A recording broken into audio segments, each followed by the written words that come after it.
Caught red-handed. Wasn't quick enough. Okay, here's the deal about the Razorbacks. I have a degree from Arkansas Tech in communication. And what Tracy was a part of, he wasn't aware of this, was strategic communication, where you under-promise and over-deliver. I under-promised, in his opinion, greatly.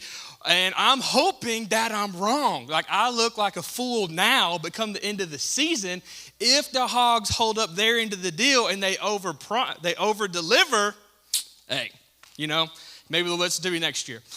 I'm not going to tell you what the strategic communication was because some of you will probably leave, but I'm so glad that I get to share a message with you guys this morning. It is an absolute honor to be up here. I say it every time I'm up here, but I really do mean it. So many of you have loved the Lord, served the Lord, led people, pastored people longer than I've been alive. So to be up here on the stage sharing what the Lord has revealed to me with you guys, I really do. It's super cool for me, and just thank you for allowing me to be up here. Caleb and Brooke are not here this morning. They are coming back from Missouri. As some of you know, Brooke's father passed away last week, so they've been in Jefferson City, Missouri, attending all of Harry's Celebration of Life services. So as you leave today, just be sure to be praying for Brooke and Caleb. Can't imagine what they're going through, just the emotions and going up there and now coming back. So just be sure to be lifting them up. And also Brooke's mom, Laura, she has two siblings, sister Casey and a brother named Chris. So just be sure to be praying for them for peace and comfort as they continue to walk this out. Pastor Mark is also not here this morning, but it is on extremely different circumstances. Pastor Mark is at the beach. Leslie forced him to go against his will for her birthday.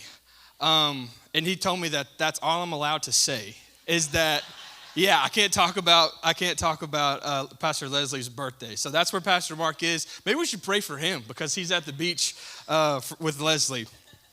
But I'm sure he's having a great time. But let's get into this morning. I'm super excited about this message. I always say that, but I really am excited about this message because this is the first message that I have co-written with someone, which is a really cool experience. Caleb and I wrote this message together. I went in his office to ask him a question, and he said, "Ooh, sit down. This will be fun." And, an hour, 3 hours later, we had a message. So that was super cool. But I have had the opportunity to share this message with the high school students and the college students. And before I speak anything to high school or college, I always send it to Pastor Mark and Caleb, and they can read over it, make sure that what I'm saying is true and, honorable for the kids. And Pastor Mark and Caleb both thought that this would be a great message for every age group and every demographic. So the series that we started is called Abundant Life, and it's talking about what a true abundant life is like. And I think that we, a lot of us, myself included, get the definition of abundance wrong.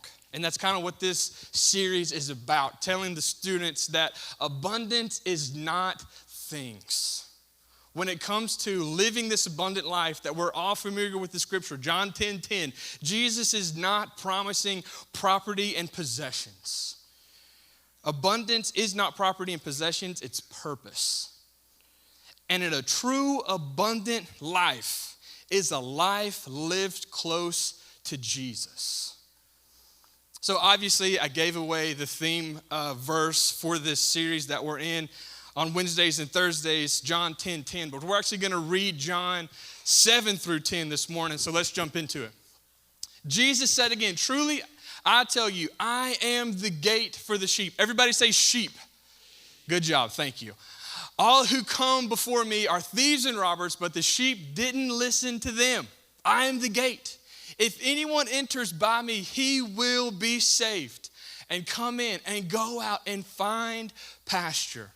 But a thief comes only to steal and kill and destroy. I have come so they may have life and have it in abundance."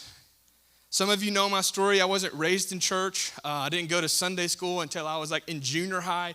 So I never put the connection together for a very long time that the verse about kill, steal, and destroy was in this series, like in this passage. I didn't know where it came from. I wasn't even convinced whenever I was younger that it was in the Bible because people said it so much. But now I understand what Jesus is talking about. And I bet so many of you have heard this and read this, but I want us to focus on the sheep this morning.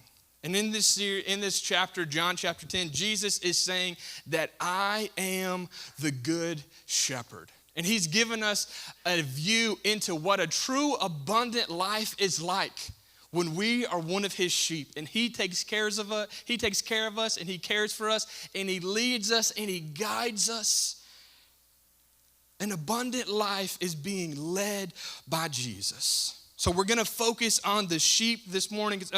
It's important to understand this because when we put our faith and trust in Jesus, he says that we are one of his sheep. We are one of his children, and he will care for us and give us this abundant life. But before we go any further, we've got to discuss one thing. If we aren't a sheep, what are we? And Jesus actually discusses this in Matthew chapter 25, verses 31 through 46. It sounds like a lot, but we've got to read the whole thing for context. When the Son of Man comes in his glory, all the angels with him, he will sit on his glorious throne. All the nations will be gathered before him, and he will separate the people one from another as a shepherd separates the sheep from the goats. He will put the sheep on his right and the goats on his left. And then the king will say to those on his right, "Come, you who are blessed by my Father, take your inheritance, take your abundant life. The kingdom prepared for you since the creation of the world. For I was hungry, and you gave me something to eat. I was thirsty, and you gave me something to drink. I was a stranger, and you invited me in. I needed clothes, and you clothed me. I was sick, and you looked after me. I was in prison, and you came to visit me." Then the righteous, then the sheep will answer, "Lord, when did we see you hungry and feed you, or thirsty and give you something to drink? When did we see you a stranger and invite you in, or needing clothing and clothe you? When did we see you sick or in prison and visit you?" And the king will reply, "Truly, I tell you, whatever you did for the least of one of these brothers and sisters of mine, you did it for me." Then he would say to those on his left, the goats, "Depart from me, you who are cursed, into the eternal fire prepared for the devil and his angels. For I was hungry, and you gave me nothing to eat. I was thirsty, and you gave me nothing to drink. I was a stranger, and you did not invite me in. I needed clothes, and you didn't clothe me. I was sick and in prison, and you didn't look after me." And then the goats will say, "Lord, when did we see you hungry or thirsty or needing clothes or sick or in prison and didn't help you?" And the king will reply, "Truly, I tell you, whatever you did not do for one of the least of these, you did not do for me." Then they will go away into eternal punishment, but the righteous, but the sheep, to eternal life. Jesus makes it abundantly clear that if we are not sheep, then we're goats. And I think it's hilarious that in this context of sheep and goats are bad. Because culture tells us that we should be the goat in anything that we do. We should be the goat. If you're a teacher, be a goat teacher. If you're a photographer, be a goat photographer. If you're a football coach, you want to be the goat football coach. If you catch fish, be the goat at fishing. Whatever it is, culture says you should be the goat. And this is where all of you want to know what I think about the goat debate. And y'all, some of you never coming back to this church when I was saved, but I'm about to say, after y'all heard I slandered the Hogs a little bit yesterday, this is where I've landed on the GOAT debate, Jordan and LeBron. This is what it all boils down to. She's laughing in the back. She's like, "Don't you say it." I never watched Michael Jordan, so I can't say in confidence that he is the greatest player of all time. I've watched LeBron my whole life. Yet, hang on. So what I've come to terms with is your GOAT is whoever you watch the most. Whoever you're the most familiar with. My mom says that Magic Johnson is the greatest basketball player to ever live. And I trust my mom. She played in college. Like, she knows basketball. But that's what she grew up with. She grew up with Showtime. So your goat is whoever you're most familiar with. You're welcome. We're all entitled to an opinion. But after reading this, after reading Matthew chapter 25, I have no desire to be a goat. Zero. I only want to be a sheep. I exclusively want to be a sheep. I want to have no goat tendencies.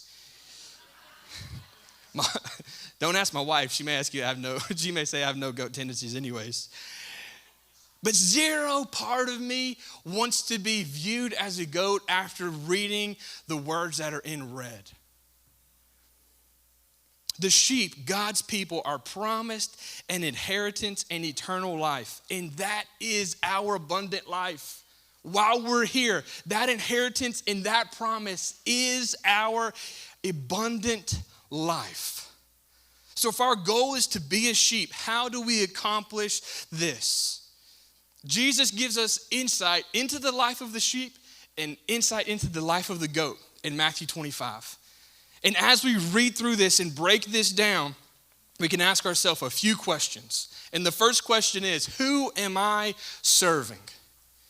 When it comes to being a sheep and a goat, we've got to figure out, who am I serving? Jesus said in reference to the sheep in verses 35 and 36, for I was hungry and you gave me something to eat. You gave me something to drink. You invited me in. You clothed me. You looked after me. And you came to visit me. It's so interesting if you were to compare a real goat and a real sheep. It's fascinating. I went to a very credible website, a2zanimals.com.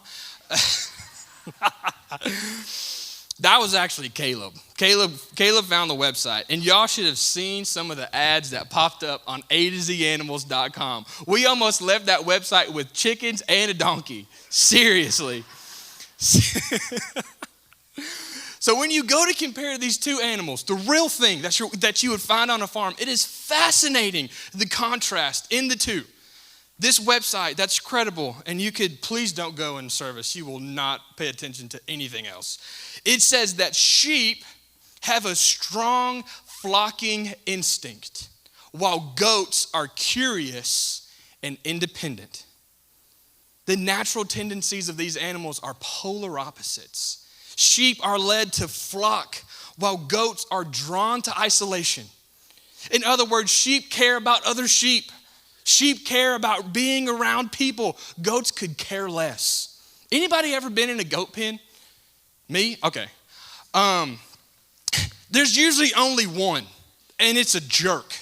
And it's like, it is. It's like standing on the house, and it jumps off the house, and it runs over there to you, and it's pushing with its horns on your legs, and you got to kick it, and then you're like, this is not it, and you just want to leave it alone. You never want to go see that goat again. But a sheep, there's nothing wrong with being in a huge pen of sheep. They're fluffy, they're cute, they're cuddly. You want to stay, but you want to get away from the goat. Sheep are selfless, while goats are selfish. The sheep in the story served the people around them. They met other people's physical needs because they cared about them. The goats did not. They cared only for themselves. They cared only for their needs and their wants. So which one are we? Are we selfless and serve others like the sheep, or are we selfish and serve ourselves like goats? As I was preparing for this message, I came across this story, and it really gave me a fresh perspective on serving other people. It says Martin of Tours was a Roman soldier and a Christian. One freezing day, a beggar came and asked him for alms. Martin had no money, but seeing the man blue with cold, he ripped his soldier's cloak in half and gave one part to the beggar. That night, Martin had a dream. He saw Jesus in the courts of heaven wearing half of his cloak. And he heard an angel ask, "Master, why are you wearing that battered cloak? Who gave it to you?" And Jesus replied, "My servant Martin gave it to me." Let's read verse 30 again. "Truly, I tell you, whatever you did for one of the least of these brothers or sisters, you did for me. I just think about the few times that I've chosen to help people, and Jesus taking that meal, or Jesus putting those Walmart groceries in his car and driving off. Like it really gave me such a different perspective on when I get prompted by the Holy Spirit to help somebody. When we serve others, we serve Jesus too. When we serve ourselves, we lose focus of Jesus. I told first service this, I haven't quite lived 30 years of life yet. I'm close, but not yet. But I've already made so many selfish decisions in this short amount of time that I've lived.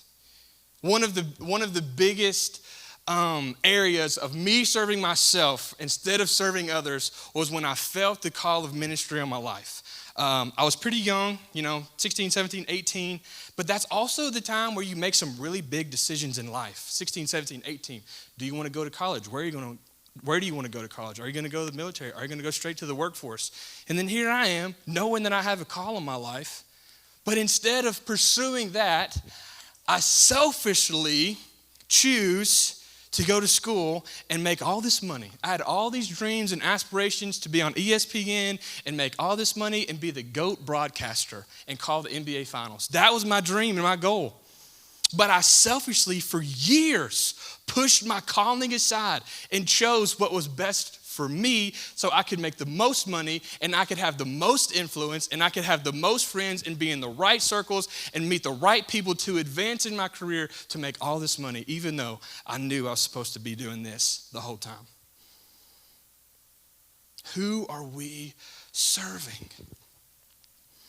Another thing that I had to learn so fast was when Sav and I first got married. I learned that you can, but you can't be selfish in marriage. And I was when we first got married, and it did not go well. I'm serious. The first few months of our marriage was crazy, to say the least. Again, I chose a job for money. I said, hey, if this person offers me X amount of money, I'm taking the job. I did not consult the Lord for 1 second.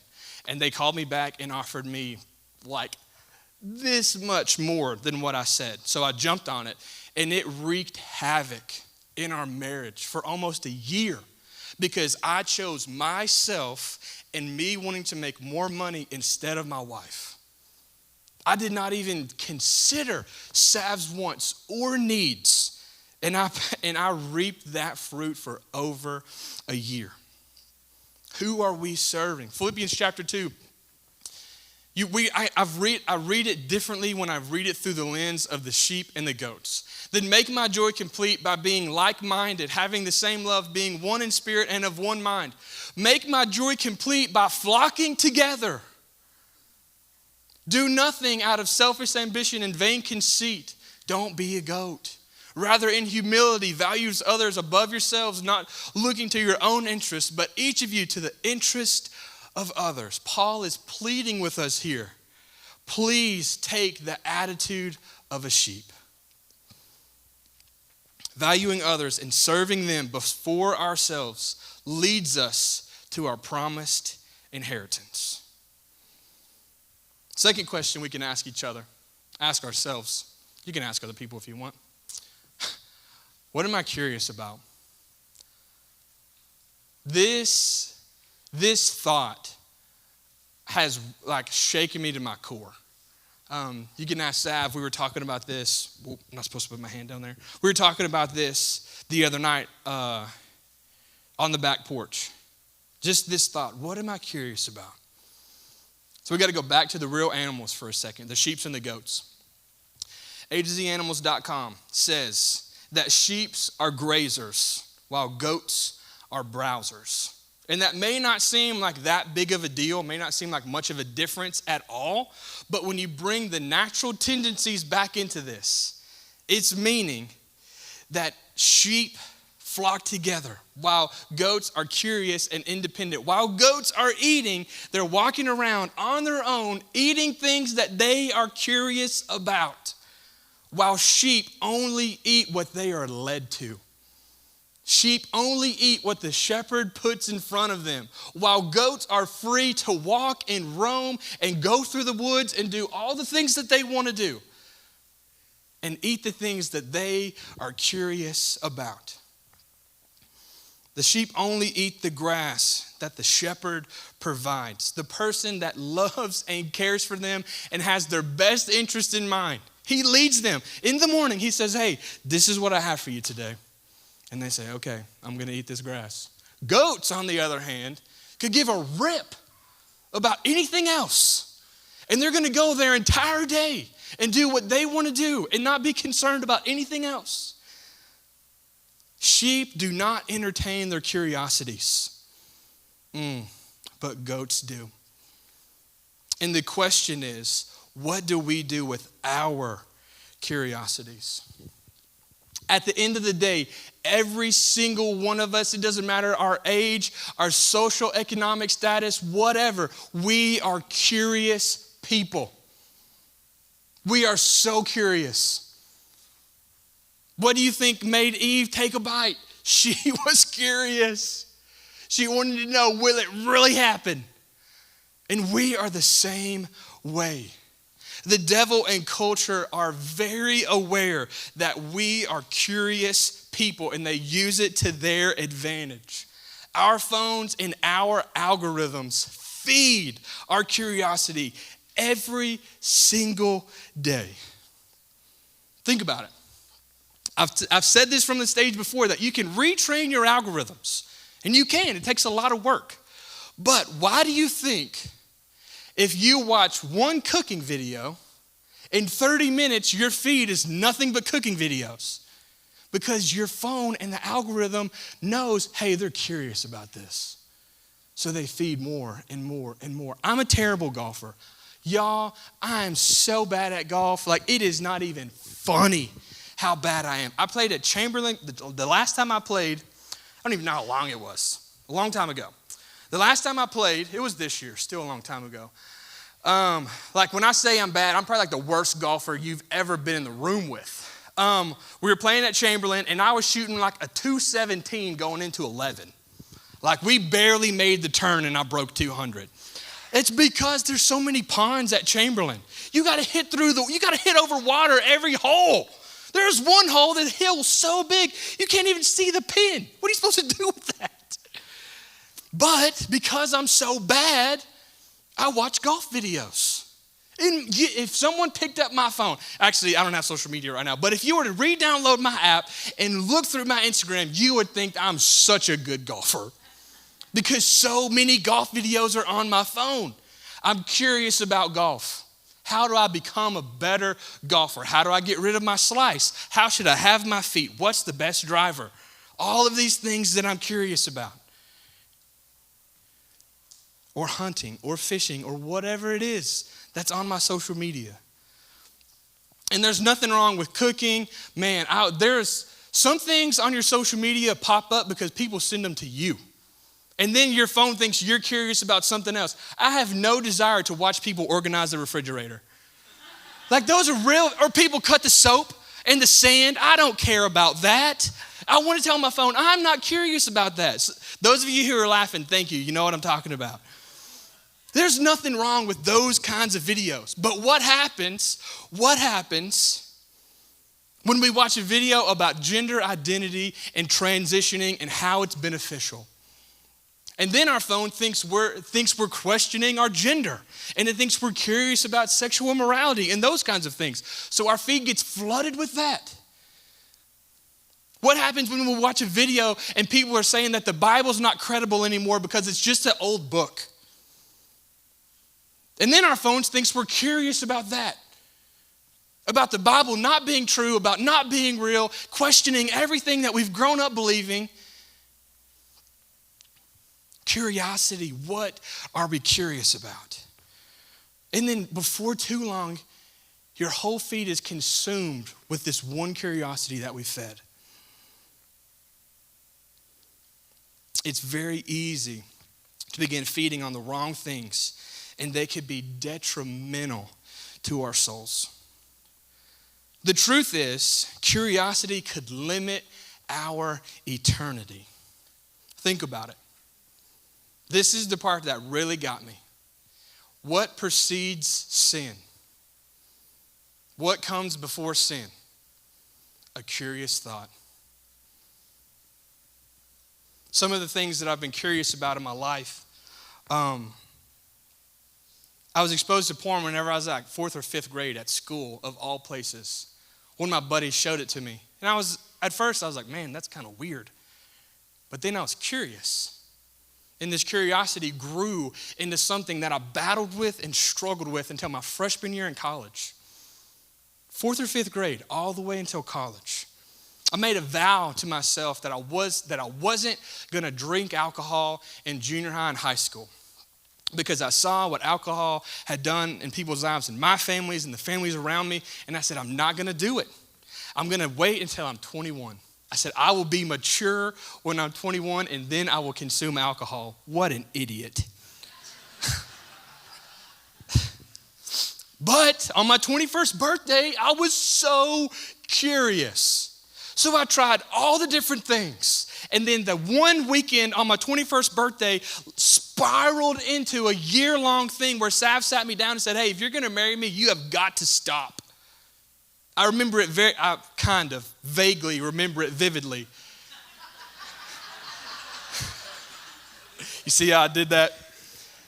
I came home from partying with my friends, and Sav met me at the front door, and she pulled a chair to the side of the door, and she sat me down, and she looked me square in my face. It felt like she was talking straight to my soul.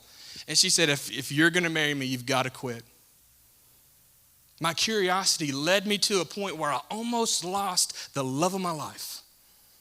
Before she was even my wife. Vaping was the same thing. There were a couple of my buddies that came to my college apartment, and they were carrying these things that looked like a car battery. And I was curious. And that led all the way to their parents kicking them out of my apartment because they thought I was a bad influence, and I didn't even own one. Because we were curious. The curiosity inside us has the potential to deteriorate our souls and destroy our integrity. If our curiosities go unchecked, you know what they turn into? Idols. We need to rebuke curiosity and not feed it. Listen to what God says in Isaiah 29, 14 and 15. Therefore, once more, I will astound these people with wonder upon wonder. The wisdom of the wise will perish. The intelligence of the intelligent will vanish. Woe to those who go to great depths to hide their plans from the Lord. Woe to those who do their work in darkness and think, who sees us? Who will know? Do you guys know what a synonym for curious is? Wonder. And I can stand up here and think of all the times in my life where I've said, I wonder what will happen if. I wonder if they will. I wonder if she would. I wonder what it's like to. Man, I said that all the time. I wonder what it's like. And I put my soul through so much torment because of my curiosities. And oftentimes when we live out these curiosities, when we live out these wonders, we believe the lie that no one, not even God, will know what we're doing. But I do want you to hear one thing. It is not a sin to be curious. It's not a sin to be curious. It is a sin to live a curious life. It is a sin to continually feed the curiosity. And then the third and final question that we can ask ourselves. Am I reaching or am I trusting? Am I reaching or am I trusting? So So we talked about the goats and the sheep and the grazers versus the browsers. When the goats are wandering around, browsing, they're reaching up and nibbling on the ends of branches and bushes and things that they find on the ground. Oftentimes they're trying to stick their head through a fence. Whoa. Hey, I'll get down with those keys. Oftentimes they're sticking their head through a fence, reaching out to the grass on the other side just because they're curious. But a sheep trust that what they've been led to is what they're supposed to have. They trust the shepherd. Reaching is looking for all the things we are curious about to sustain us. Trusting is believing that what God has for us will sustain us. Listen to what David wrote in Psalms 37, verse 3 through 6. Trust in the Lord and do good, dwell in the land and enjoy safe pasture. He knew that God was going to lead him to what he needed. Take delight in the Lord and he will give you the desires of your heart. Trust in the Lord and do good. Take delight in the Lord and he will give you an abundant life.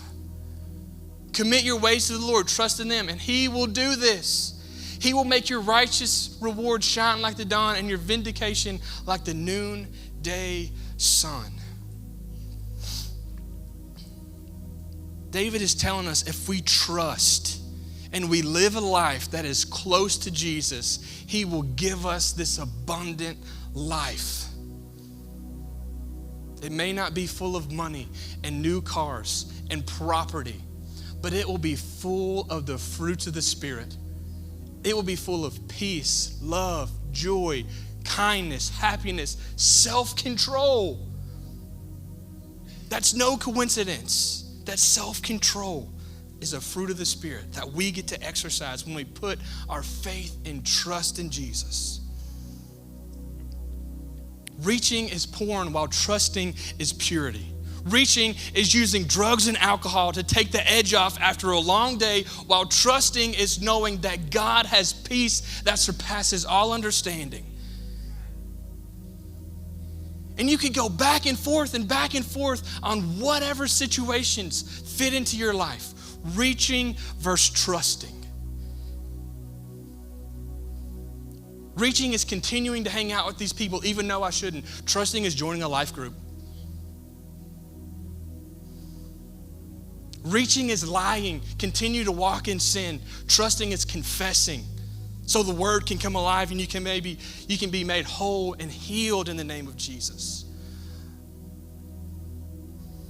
One of the areas I reached the most whenever I was young, before I was up here doing this, 20-somethings of life, was friendships. I was so caught up in my friendships.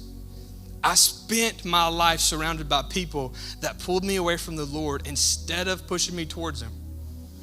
And if you were to look at my friend group from the outside, you would say, hey, he hangs out with pretty good people, but they didn't push me towards Jesus. A lot of times, the good people that I hung out with entertained my curiosities because I was the class clown. I did all the things. I was braver, stupider than a lot of the people that I was hanging out with. So they pushed their curiosities onto me. They may have looked like great people, but they did not have my best interest in mind. They were only concerned about themselves. They weren't concerned about everyone else around them. And I just happened to be around them.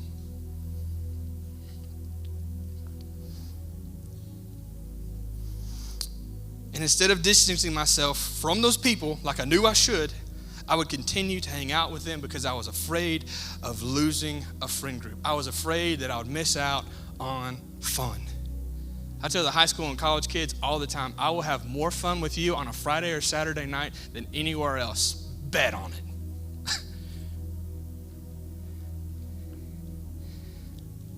But when I finally stopped reaching And I finally started trusting that God had a community of people waiting for me that were my age, that knew how to have fun, that would also push me towards the Lord. Everything changed. Maybe that's a word for you. Maybe when you finally stop reaching and start trusting and join a women's life group, join New Breed, join Better Man, everything will change. I got introduced to lifelong friends because I started trusting in the Lord, and what He had for me still to this day sustains me. Another area that I refused to trust for so long was with my relationship with Seth. I told you I didn't grow up in church. I wasn't really around a godly marriage very much of my life, only when I went to certain friends' houses. So I really didn't know how to exemplify a godly marriage. So I reached and reached and reached and reached. I knew that I loved Sav. I knew that I wanted to marry her, but I had no idea on how to trust the Lord with this relationship. So I reached and we moved in together. I reached and we started doing all the things, and our life just got wrapped up in sin. But when we finally, one, got some accountability, and two, started trusting that God would honor our sacrifice if we moved out and remained pure for the remainder of our engagement, that He would honor that. And He did. I learned so much about Sav, the back half of our engagement, that I never even thought about. The Lord revealed things to me that I never considered.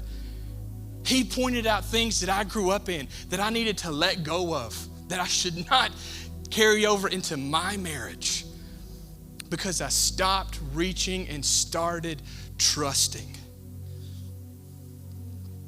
Does anybody remember what verse 33 said in Matthew 25? I'm gonna help us out. He would put the sheep on the right and the goats on the left. He will separate the sheep and the goats. Jesus is telling us that not all of us are going to the same place. Bottom line, the sheep and the goats do not end up in the same place. And if you look at real sheep and real goats, shepherds really do separate them at the end of the night, because their behavior at night is very different. Jesus is saying that we have a choice to make, that there is a fork in the road, and one way the right side says sheep and the left side says goats. One side, the right side says abundant life. The other side says void and longing. One says reaching, one says trusting. One says curious, one says faithful. We have a choice to make. We could live a life of servanthood and selflessness and take on the attitude of a sheep that trusts its shepherd. Or we could have an attitude of a goat that is curious and independent and ultimately separated from the Lord. Can we put the 3 questions up there just real fast? I'm telling you guys, this is one of the hardest messages I've ever spoken in my life. But I just really want everybody to write these 3 questions down, take a picture of them, and think about them. Pray about them as the week goes on. What am I curious about? Who am I serving? The bottom question could probably be worded a little better and say, in what areas am I reaching? Where should I be trusting more? The bottom line is, I want every single person I come into contact with to live an abundant life. A life that is close to Jesus. A life that is sustained by the fruits of the Spirit and not things that are temporary. With heads bowed and eyes closed, I just want to pray for you guys really fast.